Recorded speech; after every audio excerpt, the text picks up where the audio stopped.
The door creaked open, and my heart stopped.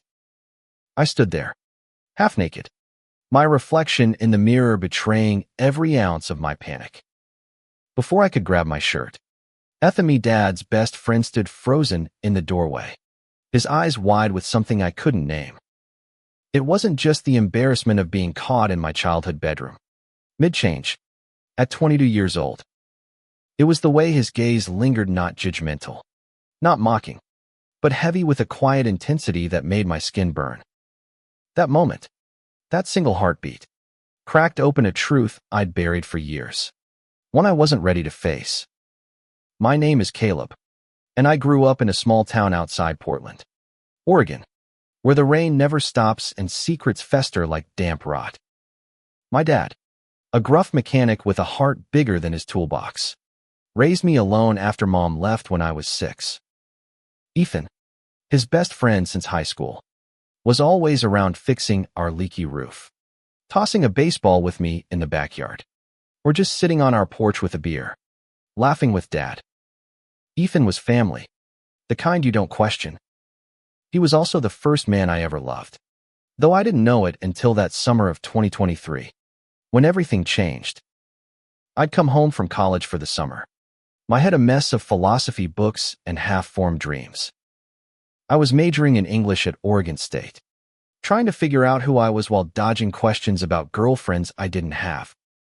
Being gay in a town like ours wasn't something you shouted from the rooftops. I'd never told anyone, not even Dad, though I suspected he'd love me anyway. But Ethan was different. He was 38, ruggedly handsome, with a laugh that could warm a room and a way of looking at you that felt like he saw your soul. I'd spent years convincing myself my feelings for him were just hero worship. Until that day. Caleb. Ish it. I'm sorry. Ethan stammered, his voice low as he averted his eyes. He didn't leave, though. He just stood there, one hand on the doorknob, the other rubbing the back of his neck. It's fine, I lied, yanking my shirt on so fast I nearly tore it. My face was on fire, but I couldn't look away from him. His flannel shirt was rolled up to his elbows, and the faint stubble on his jaw caught the afternoon light. I hated how much I noticed. I didn't know you were. I was just grabbing the toolbox for your dad, he said, gesturing vaguely toward the corner of my room where Dad kept his spare tools. Yeah, no worries, I mumbled, my voice barely above a whisper. But it wasn't no worries. It was the opposite of no worries. Because the way Ethan looked at me briefly, intensely, before he turned away stirred something dangerous. Something I'd spent years pretending didn't exist. That night, I couldn't sleep. The memory of his eyes on me kept replaying, each loop tightening the knot in my chest. I'd always known I was different, but I'd never let myself imagine Ethan could be too. He was Dad's friend, straight as an arrow, the guy who dated women like Lisa, the cheerful barista at the local coffee shop, for 6 months last year. But that look, it wasn't just surprise. It was recognition. And it terrified me. The next morning, I found Ethan in our garage, helping Dad fix the old Chevy. His hands were smudged with grease, his laugh echoing as Dad cracked a bad joke.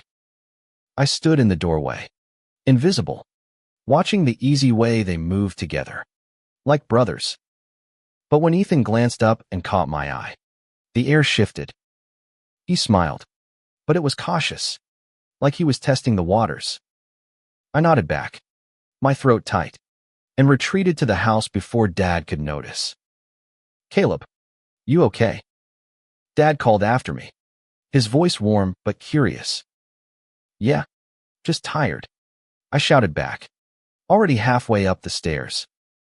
I wasn't tired. I was drowning. Over the next week, Ethan was around more than usual. He'd drop by to help with the truck, stay for dinner, or just hang out on the porch with Dad. Every time, I felt his presence like a pulse, steady and unavoidable. We didn't talk about that moment in my room, but it hung between us, unspoken. I caught him watching me sometimes when I was reading on the couch or helping Mom's old garden come back to life. His glances were quick, careful, but they burned. One evening, after Dad went to bed, Ethan stayed to finish a beer. I was in the kitchen, rinsing dishes, when he leaned against the counter, closer than he needed to be. "You've grown up, Caleb," he said softly, his voice rough around the edges. "Not the kid I used to throw a baseball with anymore." I froze, a plate dripping in my hands. "Guess not," I managed, my heart hammering. He didn't say anything else, just took a sip of his beer and looked at me, his eyes searching. I wanted to ask what he meant, what he saw when he looked at me, but the words stuck in my throat. Instead, I mumbled something about homework and fled to my room.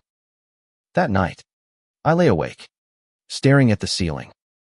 Ethan's words echoed, each one pulling me deeper into a truth I wasn't ready to face. I was in love with him. Not the crush of a teenager, but something raw and real that scared me to death. And worse, I was starting to think he felt something too. But what could we do? He was Dad's best friend. He was 16 years older. He was everything I couldn't have. The summer stretched on, and the tension between us grew, a silent storm building with every glance, every accidental brush of hands. I didn't know how long we could keep pretending. But I knew one thing. That moment in my bedroom had opened a door, and there was no closing it now. The days blurred into a haze of heat and unspoken words. Ethan's presence was a constant, like the low hum of cicadas outside my window, impossible to ignore. Every time he was near, my body betrayed my pulse racing, hands unsteady, eyes darting to him when I thought he wasn't looking. One afternoon, Dad asked me to help Ethan with a project at his Placia rickety deck that needed fixing before it collapsed. I hesitated, knowing being alone with Ethan was dangerous, but I couldn't say no without raising suspicion. So, I grabbed my sneakers and followed him to his truck, the silence between us thick with things unsaid. Ethan lived in a small house on the edge of town, surrounded by pines and a gravel driveway that crunched underfoot. His place was simple but lived-in books stacked haphazardly on shelves, a guitar leaning against the wall, and a faint smell of cedar and coffee. We worked on the deck for hours, hammering nails and measuring boards, the summer sun beating down on us. I kept my focus on the task, but every time Ethan handed me a tool or our shoulders brushed, my resolve frayed. "You're quiet today," Ethan said finally, wiping sweat from his brow. He was shirtless now, his skin tanned and glistening, and I hated how much I noticed. "Just hot," I muttered, driving a nail into the wood with more force than necessary. He chuckled, low and warm. "You're not wrong. Want a break? I've got lemonade inside." I nodded, grateful for the excuse to escape the heat and the tension. Inside, his kitchen was cool and dim, the hum of an old fridge filling the silence. He poured 2 glasses of lemonade, and we sat at his small table, the air between us heavy. "Caleb," he started, his voice careful, "about the other day, in your room. I didn't mean to make you uncomfortable." My grip tightened on the glass. "You didn't," I said too quickly. "It's fine. Really." He leaned back, studying me. "You sure? You've been different since then."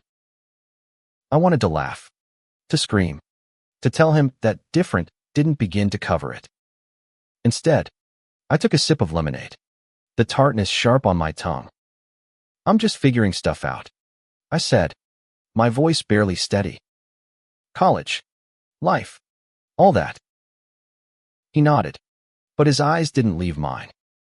Figuring stuff out can be hard, especially when you're not sure who you can talk to. My breath caught. Was he saying what I thought he was?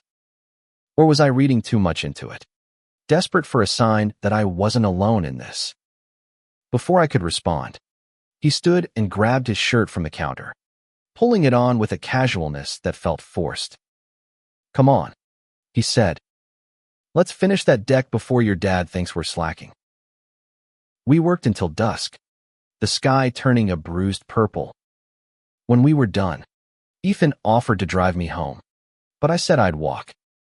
I needed the air, the space, the chance to untangle my thoughts. As I trudged along the quiet road, the weight of his words pressed against me. He'd seen Minute, just my body, but the part of me I'd kept hidden. And I wasn't sure if that scared me or set me free. The next day, Dad threw a barbecue, a summer tradition that drew half the neighborhood. Ethan was there, of course, flipping burgers and laughing with Dad like nothing had changed. But everything had changed. I caught him watching me as I tossed a frisbee with some kids, his expression unreadable. When I looked back, he turned away, but not before I saw the flicker of something guilt. Maybe. Or longing. After the barbecue, I volunteered to clean up, needing something to do with my hands. Ethan stayed to help, and soon it was just us, stacking plates and tossing empty cans into the recycling. The backyard was quiet. The only sound the distant chirp of crickets and the clink of dishes. "You don't have to help," I said, breaking the silence. "I've got this." "I want to," he replied, his voice soft. He was close now, closer than he needed to be, and I could smell the faint cedar of his cologne. "Caleb, He stopped, his jaw tightening. I waited, my heart pounding, but he just shook his head and grabbed another plate. The moment slipped away, but it left a mark, like a bruise you can't stop touching. That night, I sat on my bed, staring at the Polaroid of me and Ethan from years ago, taken at a fishing trip. I was 12, all gangly limbs and gap-toothed grin, and he was crouching beside me, holding up a tiny fish I'd caught. We were both smiling, carefree. I wondered if we'd ever be that easy with each other again. The summer was slipping away, and with it, my chance to understand what was happening between us. I didn't know if Ethan was wrestling with the same feelings I was, but I knew one thing. I couldn't keep running from the truth. Not anymore. The air grew heavier as July bled into August, each day a step closer to the inevitable me return to college and the end of this strange, electric summer. Ethan and I danced around each other, our interactions laced with a tension that felt like it could snap at any moment. I wanted to confront it, to name it, but fear kept my words locked away. One evening, Dad sent me to Ethan's place to drop off a wrench he'd borrowed. The sun was setting, painting the sky in shades of orange and pink, and I stood on Ethan's porch, hesitating. I could have left the wrench by the door and bolted, but something pulled me inside when he opened the door, his smile soft and unguarded. "Hey, Caleb," he said, stepping aside. "Want to come in for a sec?" I nodded, my throat tight, and followed him into the living room. The guitar was out, a few chords scribbled on a notepad nearby. He offered me a soda, and we sat on his couch, the silence stretching until it felt alive. "You play much these days?" I asked, nodding at the guitar to fill the void. "Not as much as I'd like," he admitted, picking it up. He strummed a few notes, the sound warm and melancholic. "You used to beg me to teach you when you were a kid." I laughed, the memory loosening something in me. "Yeah, I was terrible. Broke a string once and thought you'd kill me." He grinned, his eyes crinkling. "You were a kid. Kids break stuff. It's how they learn." The conversation drifted to safer topics: music, old memories, the time we all got stuck in the mud on a camping trip. But beneath it, the undercurrent remained, pulling us towards something neither of us could ignore. "Caleb," he said suddenly, setting the guitar down. His voice was low, serious. "I need to tell you something." My heart stopped. I braced myself, expecting him to shut down whatever this was, to tell me I'd misread everything. Instead, he leaned forward, his elbows on his knees, and looked at me with an intensity that made my chest ache. "I've been where you are," he said. "Young, confused, feeling like you're carrying a secret too big for your own skin." I stared at him, my mind racing.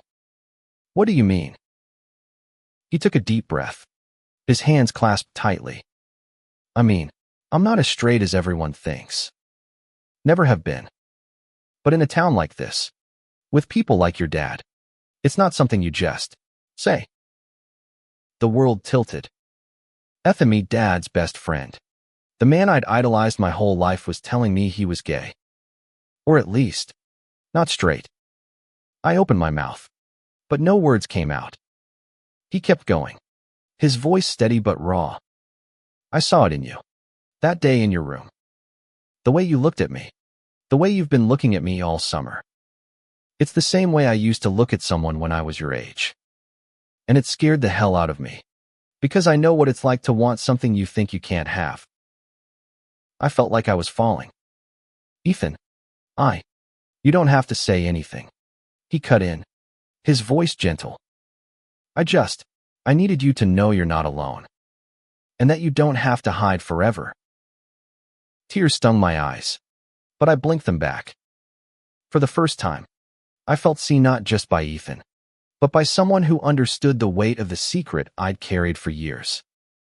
I wanted to tell him everything, to confess that it wasn't just about being gay, but about him, about the way he made my heart race and my world make sense. But the words wouldn't come. Instead, I stood, my hands shaking. "I should go," I said, my voice hoarse. He nodded, his expression a mix of relief and regret. "Yeah. Okay." I left the wrench on his coffee table and walked home in the dark, the stars above blurring through unshed tears. Ethan's confession had changed everything, but it also made things more complicated. He wasn't just Dad's friend anymore. He was someone who could break my heart. The next day, I avoided him, skipping breakfast with Dad and burying myself in a book. But Ethan's words echoed, each one a lifeline and a wound. I wasn't alone. But what did that mean for us? Could there even be in us? Or was I chasing a fantasy that would destroy everything? By the weekend, Dad noticed my mood. "You and Ethan have a fight or something?" he asked over dinner, his brow furrowed. "No," I said too quickly. "Just college stress." He didn't push, but his eyes lingered, and I wondered if he saw more than I wanted him to. I couldn't keep avoiding Ethan forever, but every time I thought of facing him, my chest tightened with a mix of hope and dread. The tension was a living thing now, coiled tight between Ethan and me. After his confession, I couldn't unsee the truth in his eyes, the same truth I'd buried in myself. But knowing he understood only made my feelings for him sharper, more dangerous. I threw myself into distractions, volunteering at the local library and helping Dad at the garage. But Ethan was always there, a shadow I couldn't escape. One afternoon, as I was shelving books, he showed up, claiming he needed a novel for a road trip. I knew it was an excuse. The way he lingered near the stacks, his fingers brushing the spines of books he didn't read, told me he was there for me. "Caleb," he said, his voice low so the librarian wouldn't hear. "Can we talk?" I gripped the book in my hands, my knuckles white. "Not here," I whispered, glancing around. The library was quiet, but it felt like the walls were listening. "Tonight, then," he said. "My place. After your dad's asleep." I should have said no. I should have walked away. But I nodded, my heart a traitor. That night, I slipped out of the house, the summer air cool against my skin. Ethan's porch light was on, a beacon in the dark. He opened the door before I could knock, his expression a mix of relief and nervousness. "Couldn't sleep," he asked, stepping aside to let me in. Something like that, I said, my voice unsteady. His living room was the same, cluttered, warm, alive with him. I sat on the couch, my hands clasped to keep them from shaking. Ethan sat across from me, his elbows on his knees. I shouldn't have dumped all that on you the other day, he said. It was too much. No, I said quickly. It wasn't. I needed to hear it. He looked at me, his eyes searching. You're sure? I nodded, swallowing hard. I've been hiding for so long. Ethan, knowing you get it, it's everything. He exhaled, a sound heavy with relief. I've spent years keeping this part of me locked away. Your dad, this Talthery my home, but they don't make it easy. I thought I could just live without it, without being who I am. Why didn't you ever leave? I asked, my voice barely above a whisper. He smiled, but it was sad. Because of people like you and your dad. You're my family. Leaving would have meant losing that. The weight of his words hit me hard. He'd chosen to stay, to hide, for the same reason I hadn't told Dad the truth. Love. But love could trap you as much as it could free you.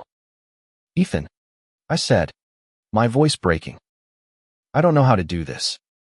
I don't know how to be me. Not here. Not with you. His face softened, and he moved to sit beside me, close but not touching. You don't have to have it all figured out, Caleb. You're young. You've got time. But I don't, I said, the words spilling out. I'm leaving for college in 3 weeks. And you're here. And I stopped, my throat closing. I couldn't say it. I couldn't tell him I loved him, that every moment with him felt like a gift and a curse. He reached out, his hand hovering over mine before he pulled it back. Caleb, whatever you're feeling, I feel it too. But we can't. You know why? Because of Dad. Because of the age gap. Because of this town and its suffocating rules. I knew all the reasons, but they didn't stop the ache in my chest. I know, I whispered, tears burning my eyes. But it doesn't make it hurt less. He looked away, his jaw tight. I'm sorry. I never meant to make this harder for you. You didn't, I said. You made it real. We sat in silence, the space between us both a chasm and a bridge. I wanted to cross it, to close the distance, but I knew he was right. Some lines couldn't be crossed, not without breaking everything. I left his house that night with my heart in pieces, but also with a clarity I'd never had before. Ethan had given me something precious, a mirror to see myself, to know I wasn't alone. But he'd also shown me the cost of love in a world that wasn't ready for it. The days that followed were a slow unraveling. Ethan and I kept our distance. Our conversations clipped and careful when Dad was around. But the truth was out now, a fragile thread connecting us, and every glance felt like a risk. I started journaling, pouring my thoughts onto pages I hid under my mattress.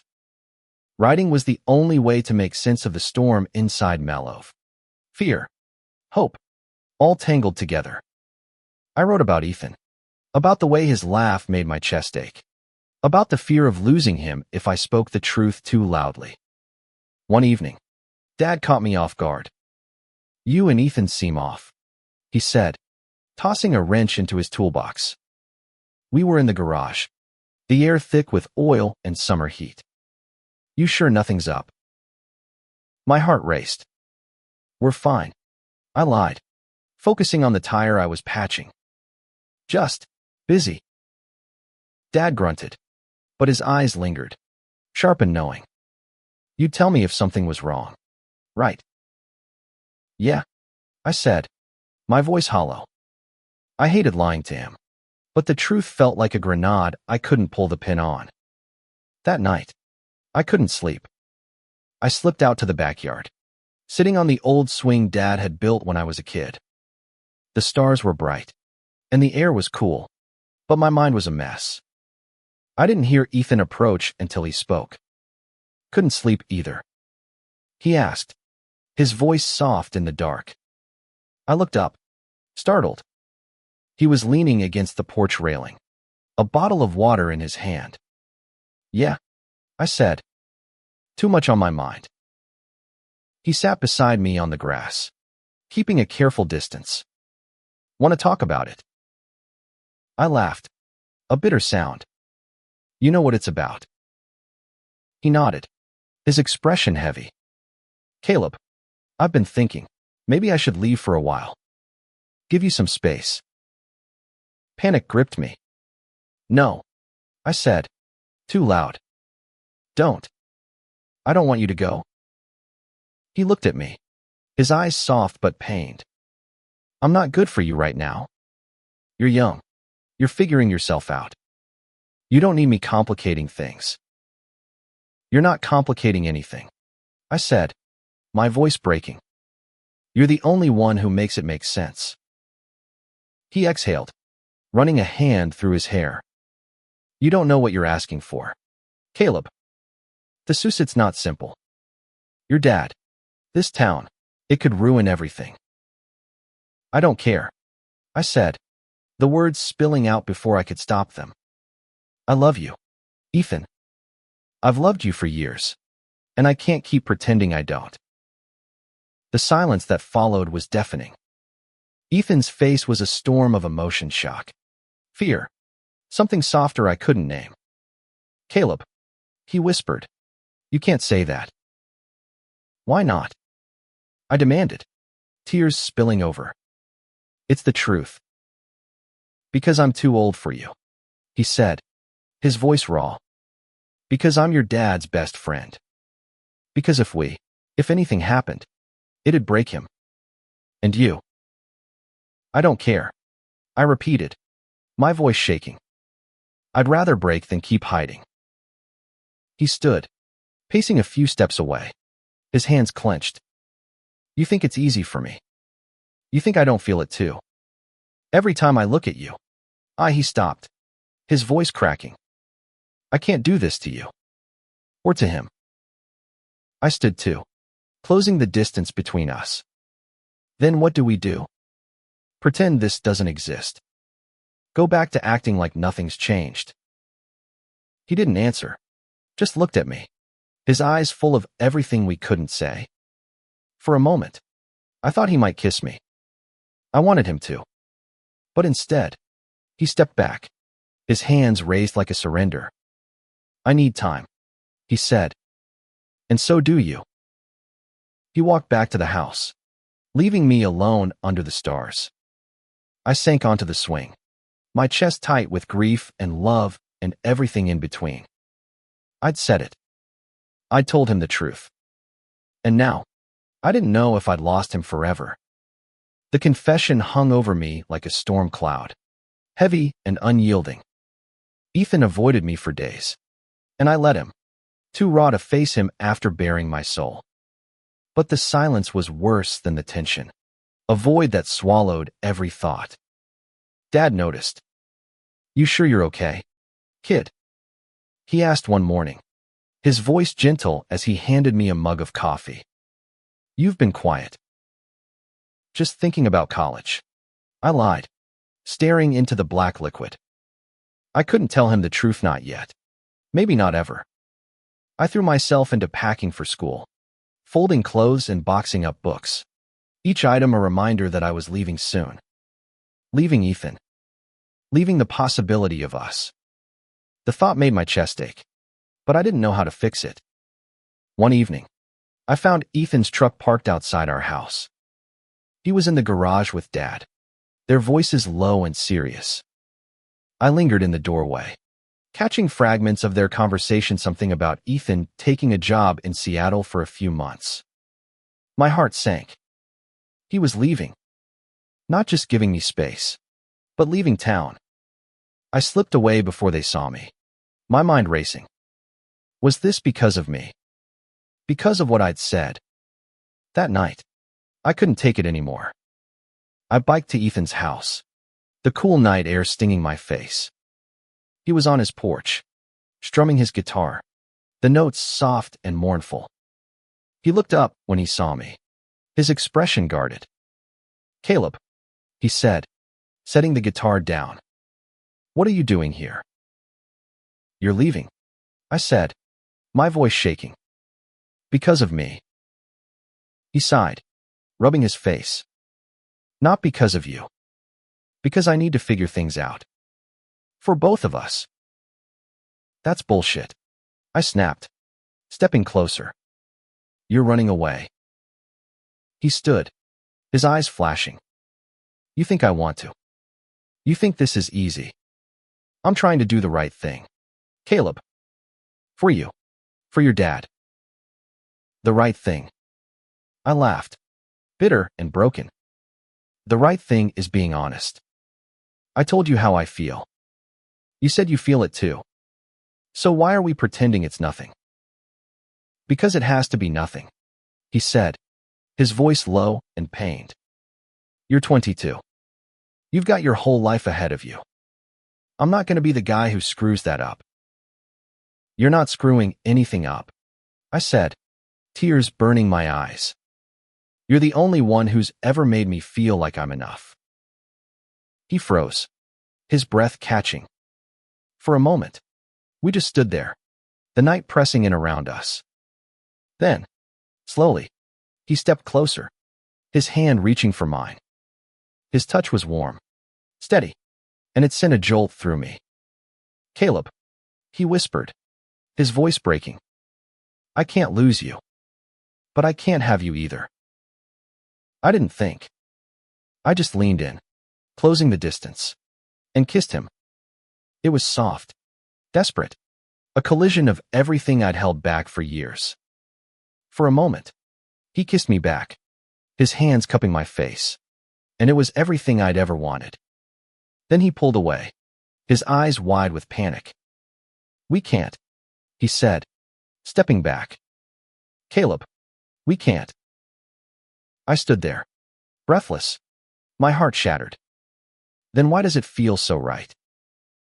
He didn't answer, just turned and walked inside, the door closing softly behind him.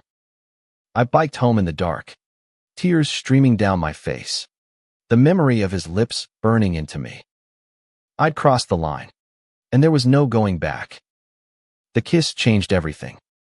It was a line drawn in the sand, a truth we couldn't unsee. Ethan didn't leave for Seattle not yet, but he kept his distance, and I let him. The ache in my chest was constant now, a reminder of what we'd almost had. I went through the motions, helping Dad with chores, packing for college, pretending everything was fine. But every night, I relived that kiss, the warmth of Ethan's hands, the way his breath caught, the way it felt like coming home, and then the way he'd pulled away, like I was a mistake he couldn't afford. One afternoon, Dad cornered me in the kitchen. "Caleb, talk to me," he said, his voice firm but kind. "Something's eating you up, and I'm not blind. Is it Ethan? Did he do something?" My stomach dropped.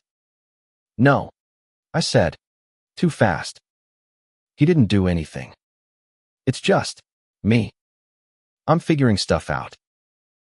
Dad's eyes softened. "You know you can tell me anything, right? Anything." I nodded, my throat tight.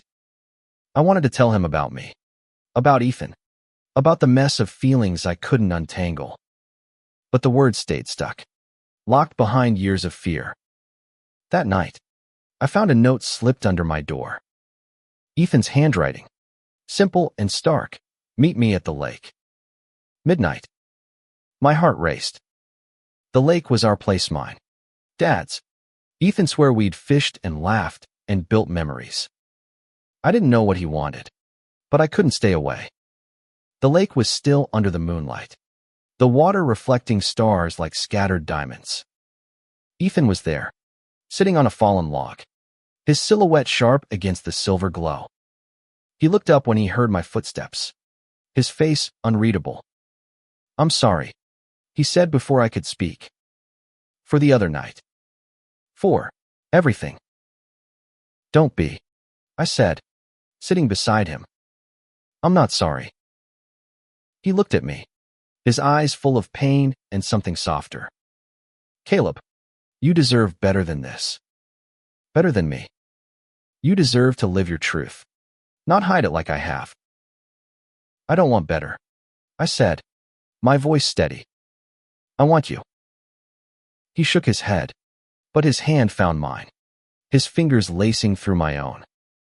"You're killing me, kid," he whispered, but there was no fight in his voice. We sat there, holding hands, the world quiet around us. For the first time, I felt like I could breathe, like the weight of my secret was lighter with him beside me. But I knew it couldn't last, not here. Not now. "I'm not leaving for Seattle," he said finally. "Not yet. But I need you to promise me something." "What?" I asked, my heart pounding. "Promise me you'll live your life. Go to college. Be yourself. Find someone who can love you openly. Don't let this towner hold you back." Tears stung my eyes. "And what about you?" He smiled, sad and soft. "I'll figure it out. I always do." We stayed by the lake until dawn, talking, laughing, crying. It wasn't a resolution, but it was a moment of peace, a pause in the storm. When I left for college the next week, Ethan drove me to the bus station. He hugged me, his arms strong and warm, and whispered, "Be you, Caleb. Always." I nodded, my throat too tight to speak. As the bus pulled away, I watched him fade into the distance, my heart full and broken all at once. College was a blur of new faces and freedom, but Ethan was never far from my thoughts. I came out to my roommate first, then to a few friends, each confession a weight lifted. But the memory of Ethanoff that summer, that kiss remained a quiet ache, a piece of me I couldn't let go.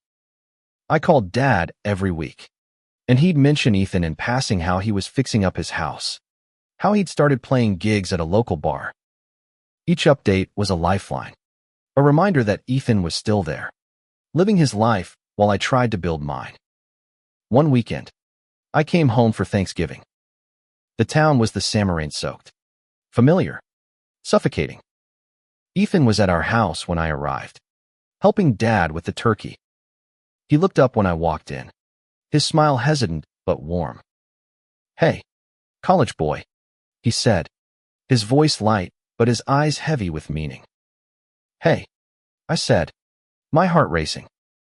We didn't talk about that summer, but it was there, in the way our hands brushed when he passed me a plate, in the way he lingered when Dad wasn't looking. After dinner, we ended up on the porch, the air crisp and sharp. "You look happy," Ethan said, his voice soft. "College suits you." "I'm trying," I said, leaning against the railing. "It's easier there. To be me." He nodded, his eyes distant. "I'm proud of you, Caleb, for being braver than I ever was." "You're brave," I said, turning to face him. "You stayed. You told me the truth. That's not nothing." He smiled, but it was bittersweet. "Maybe, but I'm still figuring out how to live it." I wanted to tell him I still loved him, that I'd always love him. But instead, I reached for his hand, squeezing it briefly.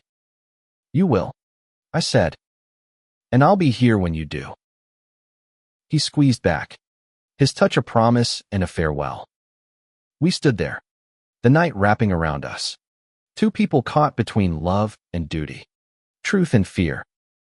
I didn't know if we'd ever be more than these, a moment, a possibility, but I knew one thing.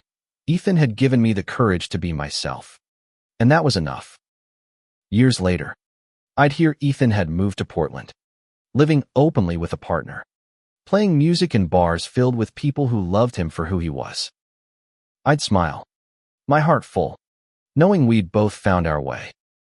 That summer, that moment when he walked in while I was changing, had been the start of something bigger, a journey to truth, to love, to a life unafraid. And though we never became what I dreamed, Ethan remained my first love, the man who showed me that even in a small town, under the weight of secrets, you could find the strength to be free.